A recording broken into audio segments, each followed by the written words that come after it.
Hello students, कैसे हैं आप सब लोग। आज की क्लास में लगभग 6 नंबर तक का हम लोग कवर करेंगे जो कि इश्यू ऑफ डिबेंचर्स के अंदर है। Day number 9।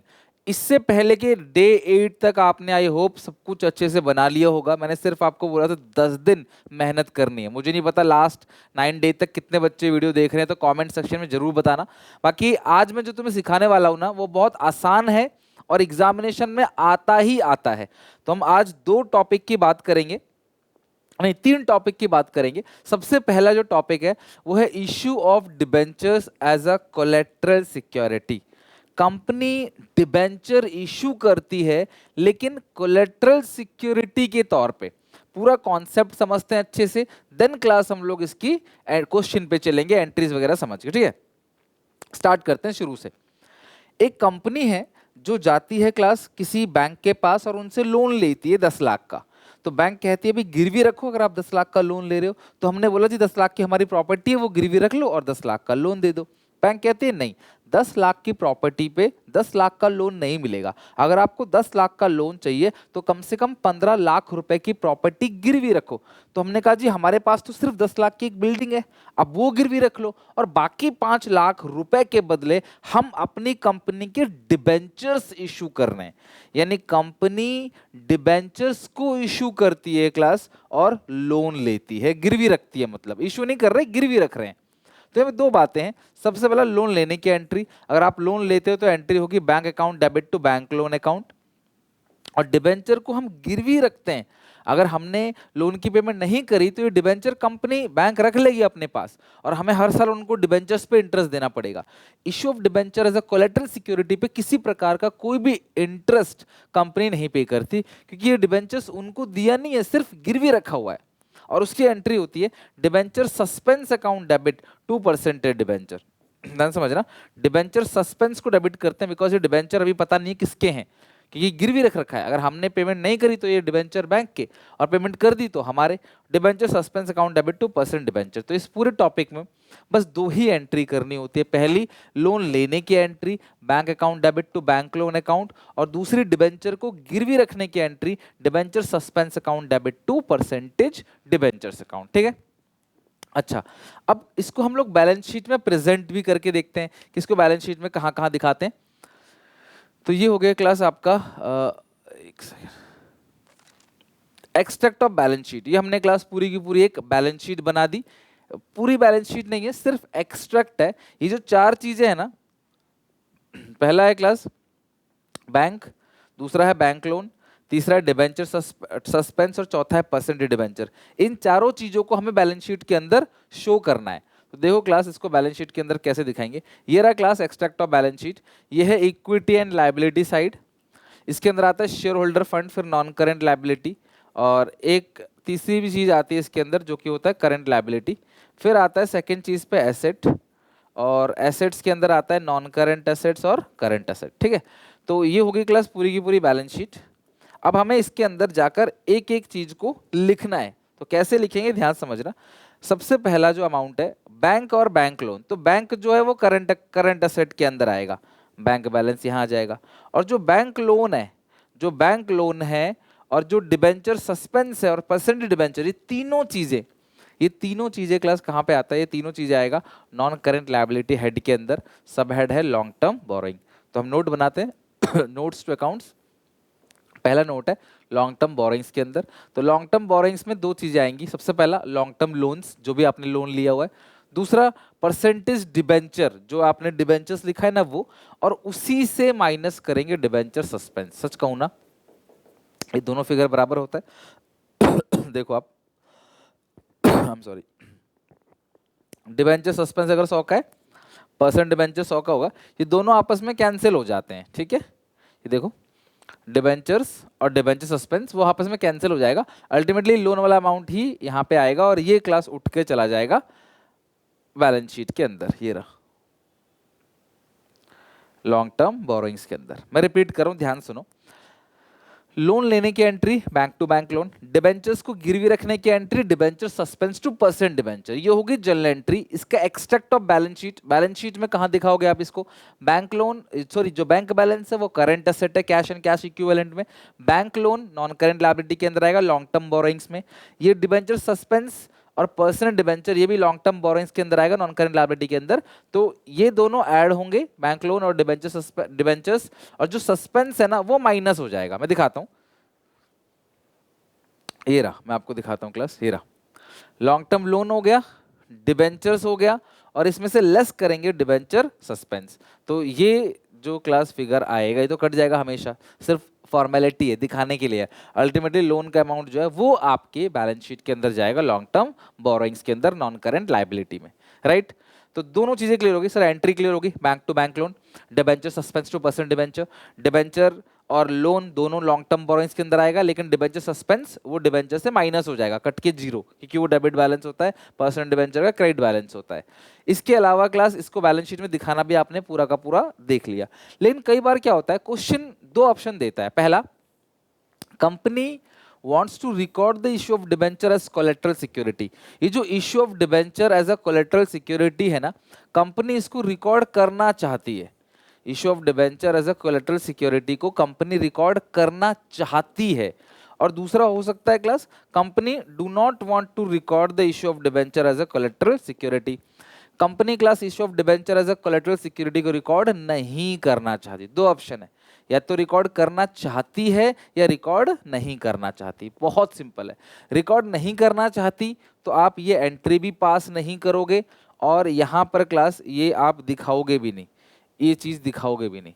और कंपनी अगर रिकॉर्ड करना चाहती है तो ये दोनों भी दिखाओगे क्लास, और इसकी जनरल एंट्री भी पास करोगे। मैं फिर से रिपीट करता हूं, ध्यान से अच्छे समझो। पहला, company issue of debentures as a collateral security को बुक्स में रिकॉर्ड करना चाहती है, तो एंट्री क्या करोगे, bank to bank loan, debenture suspense to person debenture, और इन चारों को बैलेंस शीट में दिखा दोगे। दूसरा case, company do not want to record issue of debenture as a collateral security, debenture suspense को कंपनी रिकॉर्ड नहीं करना चाहती, तो भाई मत करो, सिर्फ एक ही एंट्री होगी, बैंक टू बैंक लोन, और बैलेंस शीट में बैंक आएगा करंट असेट में और बैंक लोन आ जाएगा non current liability long term borrowings के अंदर। बस दैट सिंपल। ये हो गया issue of debenture as a collateral security. ये रहा पहला क्वेश्चन। पहला क्वेश्चन है देखो अच्छे से, डेल लिमिटेड ने लोन लिया है 16 लाख का from State Bank of India और इशू करती है 20,000 9% debentures of 100 each as a collateral security. तो अभी लोन लिया 16 लाख का, डिबेंचर गिरवी रखे 20 लाख के, हमें उससे कोई लेना देना नहीं है। Issue of debenture as a collateral security का मतलब क्या है, मेन सिक्योरिटी के साथ कुछ एडिशनल सिक्योरिटी क्लास हम जमा कर रहे हैं, that additional security is called issue of debenture as a collateral security. अच्छा, अब इसको एंट्री इसमें लिखा है how will issue of debentures to shown in balance sheet.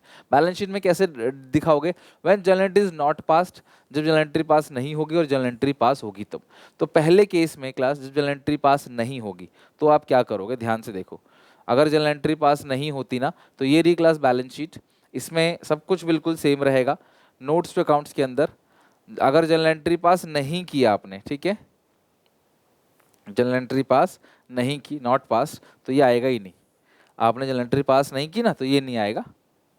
सीधा लोन कितने का लिया है, 16 लाख का, 16 लाख का, और यही 16 लाख क्लास उठाकर यहां लिख देना, बात खत्म, खत्म क्वेश्चन हमारा। जो लोन लिया है वो 16 लाख का लिया है, तो बैंक में आ जाएगा 16 लाख और यहां 16 लाख, बात खत्म। डिबेंचर्स की आपने एंट्री पास नहीं करी, लिख लो पहले केस में। फॉर्मेट मैंने एक ही बार बनाया है, मैं बार बार नहीं बनाऊंगा फॉर्मेट, फॉर्मेट एक ही बार बना रखा है। लोन लिया है 16 लाख का पहले केस में और 20 लाख के डिबेंचर्स को गिरवी रखा है, लेकिन डिबेंचर गिरवी रखने की एंट्री नहीं पास करनी लिखा है, तो मत करो, सीधे बस लोन की एंट्री पास कर दो कि ये 16 लाख का लोन आ गया और बैंक बैलेंस आ गया 16 लाख का। अब सेकेंड केस के अंदर क्या बोला है, one journal entry is passed, तो अब होगा क्या, 20 लाख का डिबेंचर भी है, तो यहाँ लिख दो क्लास 9% डिबेंचर्स। कौन से डिबेंचर्स हैं, कितने डिबेंचर्स हैं वो भी देखो, 20,000 लिखोगे, 20,000 9% डिबेंचर्स ऑफ ₹100 ईच, अमाउंट बनेगा 20 लाख, माइनस कर दोगे डिबेंचर्स सस्पेंस, वही 20 लाख।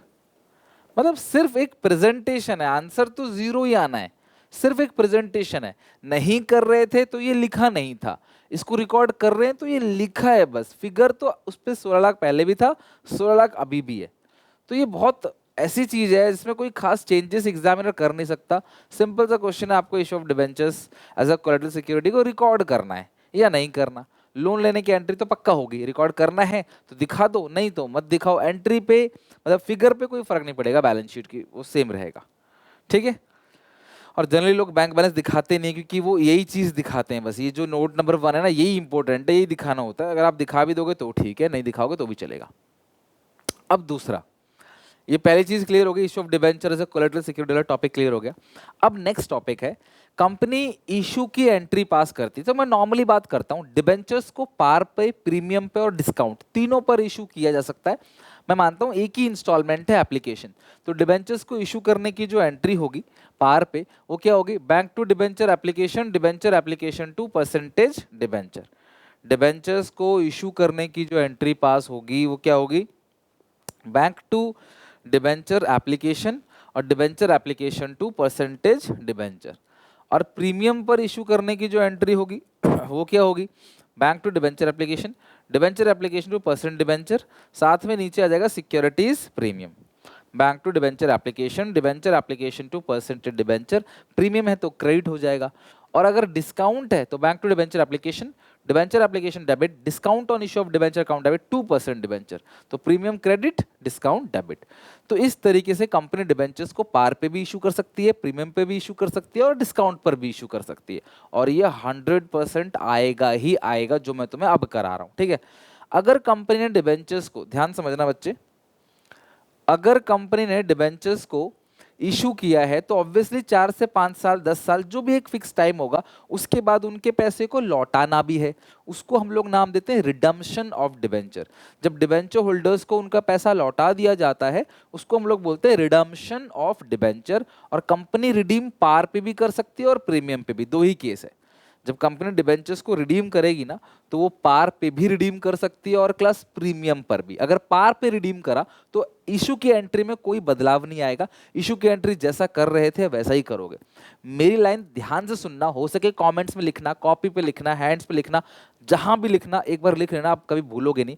अगर कभी भी डिबेंचर्स प्रीमियम पर रिडीम हुआ है, 10, 20, 5 जो भी है, only premium not par, discount पर रिडीम होता ही नहीं है। अगर डिबेंचर क्लास प्रीमियम पर रिडीम हो रहा है तो क्लास उसका असर इशू की एंट्री में दिखेगा, चाहे इशू पार, प्रीमियम, डिस्काउंट किसी पे भी हो रहा। सही लिखो अपनी कॉपी में, अगर डिबेंचर्स प्रीमियम पर रिडीम हो रहे हैं, लिख लो अपनी कॉपी में, अगर डिबेंचर्स प्रीमियम पर रिडीम हो रहे हैं तो उसका इम्पैक्ट, उसका असर आपको इशू की एंट्री में देखने को मिलेगा।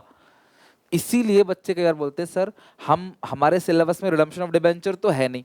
तो वो किस तरीके से क्वेश्चन में आ जाता है, वो कहता है रिडीम इस पे हो रहा है, बस वो इतना बताता है रिडीम प्रीमियम पे हो रहा है, ताकि ये जो 10 रुपए का प्रीमियम आपको पता है 5 साल बाद आपको नुकसान होगा, लौटाते वक्त आप फालतू पे करोगे, इसको इशू की एंट्री बुक कर दो। कैसे बुक करोगे, इशू की जो भी ड्यू की एंट्री है, चाहे इशू पार पे हो रहा हो, प्रीमियम पे, डिस्काउंट पे, उसमें एक चीज को डेबिट करोगे, loss on issue of debenture debit, और एक चीज को क्रेडिट करोगे, to premium on redemption of debentures. यानी ये रिडीम इशू पार और रिडीम प्रीमियम पे है, तो रिडम्पशन पे जो प्रीमियम है 10 रुपए, वही ऊपर लिख दोगे, वही नीचे लिख दोगे, और जितने डिबेंचर्स है मल्टीप्लाई कर दोगे। इससे एंट्री पे फर्क नहीं पड़ेगा कुछ, डेबिट क्रेडिट मैच होगा, लेकिन बुक हो गया। हाँ, हमने दिखा दिया कि हाँ हमने लॉस जो दिखाया है वो लॉस क्यों हुआ है, प्रीमियम पे रिडीम हो रहा है इसलिए। तो हमें ध्यान रहेगा कि 5 साल बाद डिबेंचर होल्डर्स को उनका पैसा भी लौटाना है, तो ये बात हमको ध्यान रहेगी, ठीक है। नेक्स्ट, इशू प्रीमियम लेकिन रिडीम प्रीमियम, इशू किसी पे भी हो रहा सही, अगर रिडीम प्रीमियम पे तो वो 10 रुपए ऊपर भी आएगा, वो 10 रुपए नीचे भी आएगा। वो 10 रुपए जो ऊपर आएगा वो किस नाम से आएगा, loss on issue of debentures debit, और नीचे किस नाम से आएगा, to premium on redemption of debentures account, ठीक है। Loss on issue of debenture account debit to premium on redemption of debentures account. ये आप बस बात अच्छे से ध्यान रखना, loss on issue of debenture account debit to premium on redemption of debenture. अगर रिडीम प्रीमियम पे हो रहा हो तो इशू की एंट्री में लॉस ऑन इशू और प्रीमियम ऑन रिडम्पशन आना ही आना है। नेक्स्ट है, अगर इशू डिस्काउंट पे हो रहा है तो एंट्री क्या करोगे, bank to debenture application debit discount on issue debit 2% debenture. But अगर रिडीम प्रीमियम पे हो रहा है, वो पक्का क्वेश्चन कहेगा रिडीम प्रीमियम पे हो रहा है, ठीक है, नहीं लिखा तो पार पे हो रहा होगा, बट अगर कहता है कि रिडीम प्रीमियम पे हो रहा है तो आप ऊपर लिखोगे loss on issue of debenture debit. कुछ लोग इन दोनों को मिलाकर लॉस ऑन इशू या डिस्काउंट और लॉस ऑन इशू भी लिख देते हैं। टू प्रीमियम और रिडम्पशन, सेम फिगर ऊपर सेम फिगर नीचे, to premium on redemption of debentures account. तो ये आप ध्यान रखना, इशू की एंट्री और साथ में रिडीम का कंडीशन दे रखा होगा, मतलब इशू की एंट्री करनी है बट कंडीशन रिडीम की भी दे रखी है। अब यहाँ पे एक आखिरी रूल है, 3 अलग अलग सवाल बन सकते हैं इससे, एक आखिरी रूल और समझ लो। देखो, इशू करते वक्त जो डिस्काउंट है और रिडीम करते वक्त जो प्रीमियम है, ठीक है, डिबेंचर्स को इशू करते वक्त जो डिस्काउंट है और रिडीम करते वक्त जो प्रीमियम है, इशू करते वक्त जो डिस्काउंट है उसको डिस्काउंट ऑन इशू बोलते हैं, रिडम्पशन पे जो प्रीमियम है उसको लॉस ऑन इशू बोलते हैं। हमें इन दोनों को बैलेंस शीट में नहीं दिखाना, यानी इन दोनों को राइट ऑफ करना है। It means discount on issue of debenture और loss on issue of debenture, इन दोनों को हमें राइट ऑफ करना है, इन दोनों को हमें लिखना बंद करना है, इन दोनों को। तो किसी डेबिट की चीज को राइट ऑफ करने के लिए उसे क्रेडिट किया जाता है, और राइट ऑफ अगर आपने क्रेडिट किया तो लिखोगे टू डिस्काउंट और loss on issue of debenture, दोनों को जोड़ के मैंने बोल दिया डिस्काउंट और loss on issue of debenture. अब राइट ऑफ करोगे किससे, अगर आपने एक चीज को क्रेडिट किया है तो ऑब्वियसली अकाउंट डबल एंट्री है तो कुछ डेबिट भी करना पड़ेगा, तो आप राइट ऑफ करने के लिए सबसे फर्स्ट प्रायोरिटी जो आप देखोगे वो होगा सिक्योरिटीज प्रीमियम, और जो दूसरी प्रायोरिटी है वो देखोगे आप statement of P and L. यानी कि जो डिस्काउंट और loss on issue of debentures है हम उसको सबसे पहले राइट ऑफ करेंगे सिक्योरिटीज प्रीमियम से, उसके बाद अगर कुछ बचता है तो statement of P and L. तो पहले ढूंढेंगे सिक्योरिटी प्रीमियम कितना है, उससे राइट ऑफ करेंगे, फिर अगर कुछ बच जाता है तो statement of P and L, और अगर सिक्योरिटी प्रीमियम रिजर्व है ही नहीं तो सारा का सारा statement of P and L से, ठीक है। तो डिस्काउंट और loss on issue of debenture को राइट ऑफ किया जाता है एक ही बार में, जिस साल क्लास वो आए हैं उसी साल ही राइट ऑफ कर दोगे आप, जिस साल वो क्रिएट हुआ है। राइट ऑफ करने की एंट्री होती है security premium debit, first priority SPR ढूंढोगे, फिर स्टेटमेंट ऑफ पेनल, फिर डिस्काउंट और loss on issue of debenture, ठीक है। ये रूल है। साथ में अकाउंट देख लो, discount on issue of debenture के अकाउंट और loss on issue of debenture के अकाउंट, दोनों अलग अलग चीज है। ये डिस्काउंट ऑन इश्यू है, ये प्रीमियम ऑन रिडम्पशन है। तो डिस्काउंट ऑन इश्यू में लिखोगे 2% डिबेंचर्स, और राइट ऑफ किससे करोगे, ऑपोजिट साइड सिक्योरिटी प्रीमियम या statement of P and L. Loss on issue में लिखोगे 2 premium on redemption of debentures, ठीक है। राइट ऑफ करने के लिए सबसे पहला सिक्योरिटी प्रीमियम और दूसरा class statement of P and L. तो ये हो गया क्लास आपका पूरा का पूरा concept. Issue of debenture as a collateral security कर लिया हमने, उसका क्वेश्चन कर लिया। फिर इश्यू की एंट्री रिडीम हो रहा हो प्रीमियम पर, और दूसरा जो डिस्काउंट और लॉस ऑन इश्यू आया उसे राइट ऑफ करना है। इससे रिलेटेड क्वेश्चन देखते हैं, आई होप कॉन्सेप्ट आपको समझ आ गया होगा, ठीक है। Now moving to question number second. पहला हमने कर लिया, अब आओ सेकंड क्वेश्चन पे क्या है देखो। 1 अप्रैल 2022 पी लिमिटेड ने इशू किया 6000 12% डिबेंचर्स 100 ईच एट 10% डिस्काउंट। तो 6000 डिबेंचर्स इशू किया है 90 में, बिकॉज 100 का ईच है 10% डिस्काउंट, तो इशू कितने में हुआ है 90 में। और redeemable at premium of 7%, redeem किस पे हो रहा है 7%, मतलब 107। इशू हो रहा है डिस्काउंट पे, रिडीम हो रहा है प्रीमियम पे, थर्ड ईयर कभी भी हो रहा है उससे कोई मतलब नहीं है। आपको एंट्री पास करनी इशू की और राइट ऑफ की, ठीक है। सॉरी, इशू की एंट्री क्या करोगे, bank account debit to debentures application account 6000 into 90, तो ये आ गया 5,40,000, 5,40,000, ठीक है। Bank account debit to debenture application. अगली entry debenture application account debit, issue discount पे हो रहा है, discount on issue of debenture account debit 2% debentures account. Discount कितने का है क्लास, 10 रुपए का, 6000 डिबेंचर्स इंटू 10, 60,000 % डिबेंचर में आ गया 6 लाख, ठीक है। लेकिन अगर रिडीम प्रीमियम पर है तो वो अमाउंट ऊपर भी आएगा और नीचे भी ऊपर किस नाम से आएगा, loss on issue of debenture debit, और नीचे किस नाम से आएगा, to premium on redemption of debentures account, loss on issue of debenture account debit to premium on redemption of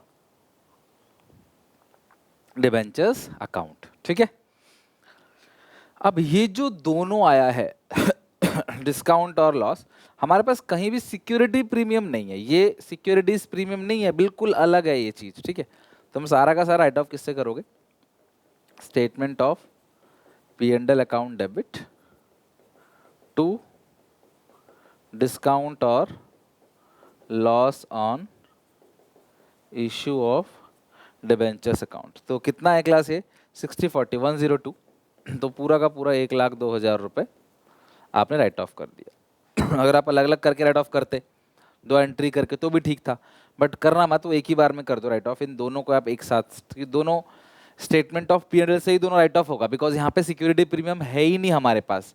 इस क्वेश्चन में डिस्काउंट पर इशू हुआ है, पार पे इशू होता या पहले से कोई सिक्योरिटी प्रीमियम का बैलेंस होता, ऐसा कुछ नहीं है, तो इस तरीके से कर दिया। राइट, एक और क्वेश्चन है, रीड करो एक बार, चेक करो क्लास पूरा का पूरा क्वेश्चन। 1 जुलाई को पैंथर लिमिटेड ने इशू किया है 20,000 9% debentures 100 each eight 8% premium. Issue ऐसे हुआ है 100 ईच और 8 प्रीमियम है, रिडीमेबल एट 15% प्रीमियम, तो रिडीम हो रहा है 115। ठीक है, और 4 इक्वल इंस्टॉलमेंट में 3 साल के बाद, तो पहले 3 साल तक कुछ नहीं देंगे, लेकिन 3 साल के बाद से हम लोग धीरे धीरे क्लास 4 बराबर बराबर की इंस्टॉलमेंट में पेमेंट करने लग जाएंगे। ऑलरेडी सिक्योरिटी प्रीमियम का बैलेंस पड़ा हुआ है 80,000, आपको एंट्री पास करनी इश्यू ऑफ डिबेंचर की, राइट ऑफ की, और loss on issue of debenture का अकाउंट भी बनाना है। ठीक है, तो बना लेंगे, कोई प्रॉब्लम नहीं है। इशू की एंट्री पास करते हैं पहले, bank account debit to debentures application account. कितने डिबेंचर्स हैं क्लास, 20,000 डिबेंचर्स हैं,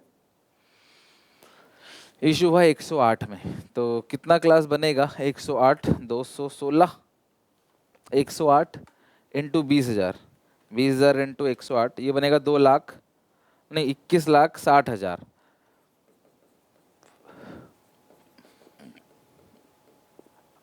अगली entry, debentures application account debit, debentures application account debit to percentage debentures account to 9% debentures account to securities premium account. तो आया है 2,16,000, लेकिन जो परसेंटेज डिबेंचर में आएगा वो आएगा 20,000 इंटू 100, सॉरी 21,60,000 है, ये आएगा 20 लाख और 20,000 इंटू 8, 20,000 इंटू 8, 1,60,000, तो यह 21,60,000। ठीक है, अब ध्यान से समझना, रिडम्पशन हो रहा है प्रीमियम पर, कितना प्रीमियम है, 15, तो आपको इशू के एंट्री में लिखना है 20,000 इंटू 15, किस नाम से आएगा, loss on issue of debenture debit, 20,000 into 10, 2 lakh, ये होगा 3 लाख, 15 से करोगे 3 लाख, यही 3 लाख इधर आ जाएगा, किस नाम से, to premium on redemption of debentures account. ठीक है, तो ऊपर और नीचे बस फिगर आएगा दिखाने के लिए, प्रेजेंटेशन के लिए, इसीलिए तुम्हें रिडम्पशन की बात क्वेश्चन में बोलता है। तो अगर रिडीम हो रहा है तो उसका असर इशू की एंट्री में दिखेगा, दैट्स इट। अब इसमें इन दोनों को राइट ऑफ भी करना है, तो loss on issue of debenture को राइट ऑफ किससे करोगे, सिक्योरिटीज प्रीमियम से। आपके पास कुछ ना कुछ सिक्योरिटीज प्रीमियम पड़ा हुआ है, बेटा कितना पड़ा हुआ है जरा मुझे बताओ, यहाँ गलती मत करना। 80,000 पहले से है और फिर से आ गया 1,60,000, तो 80 प्लस 1,60,000, 2,40,000 आपके पास सिक्योरिटी प्रीमियम रिजर्व में पड़ा हुआ है, पूरा का पूरा यूटिलाइज कर लो। बाकी स्टेटमेंट ऑफ पी&एल अकाउंट में कितना आएगा, 60,000, और ये जो पूरा का पूरा 3 लाख है लॉस ऑन इश्यू से राइट ऑफ करेंगे, loss on issue of debentures account. कितना अमाउंट है क्लास, 3 लाख। तो सिक्योरिटी प्रीमियम है 2,40,000 का, स्टेटमेंट ऑफ P&L है 60,000 का, to loss on issue of debenture आ गया 3 लाख का। That's it. ठीक है, इश्यू की एंट्री हो गई, डिस्काउंट और लॉस को राइट ऑफ करने की एंट्री भी कर लिया आपने। अब तुम्हें बनाना है loss on issue of debentures account. तो बहुत सिंपल है, हमने ये बना रखा है, देखो loss on issue of debenture यहीं पे कर देता हूँ, अलग से कुछ करने की जरूरत नहीं है, छोटा सा है, यहीं हो जाएगा। ठीक है, loss on issue of debenture account ये रहा। अब ये जो फिगर यहाँ दिख रहा है आपको वो 3 लाख है, loss on issue of debenture 3 lakh है, जिसमें सिक्योरिटी प्रीमियम से राइट ऑफ हो गया 240, स्टेटमेंट ऑफ P&L से राइट ऑफ हो गया 60,000, ये हो गया 3 लाख। लो अकाउंट बना था ऑलरेडी, तो ज़्यादा मेहनत लगी नहीं। ओके, बताओ कोई दिक्कत परेशानी यहाँ तक? तो ये था इशू की एंट्री, डिस्काउंट को राइट ऑफ करने की entry, loss on issue of debenture का अकाउंट भी मैंने बता दिया आपको। लॉस में to premium redemption of debentures, ये रहा इस एंट्री की पोस्टिंग जो व्हाइट कलर पेन में लिखा है 3 लाख, और राइट ऑफ किया 240 सिक्योरिटी प्रीमियम से और 60 स्टेटमेंट ऑफ P&L से। ये तो बैलेंस है, जो बचता है सब स्टेटमेंट ऑफ P&L से। सिक्योरिटीज प्रीमियम पहले 80,000 का था आपके पास, फिर आपने जो इशू किया था शुरू में 1,60,000, तब आपके पास आ गया था ये रहा। तो टोटल ये अलग चीज़ है, ध्यान रखना, ये आ गया 240 और बाकी 60,000 जो है स्टेटमेंट ऑफ P&L से, राइट। तो ये हो गया क्लास आपका पूरा का पूरा टॉपिक डे नंबर 9 का, हमने सारा का सारा अच्छे से कर लिया। अब आखिरी डे 10 बचा हुआ उसे भी खत्म कर दूंगा और आपका एक टेस्ट भी लूंगा लाइव। आप सब कोशिश करो कि अच्छे से हर एक दिन का काम अपना कर लो। आज की क्लास में ज़्यादा कुछ खतरनाक चीज़ें नहीं थी, एवरेज चीज़ें कराई मैंने आपको। 6 नंबर तक का कवरेज है इसका, तो प्लीज़ अच्छे से प्रैक्टिस कर लेना, होमवर्क भी बना लेना अच्छे से। कोई डाउट कोई दिक्कत तो पूछ लेना, ठीक है। मिलता है नेक्स्ट वीडियो में, till then take care, bye bye.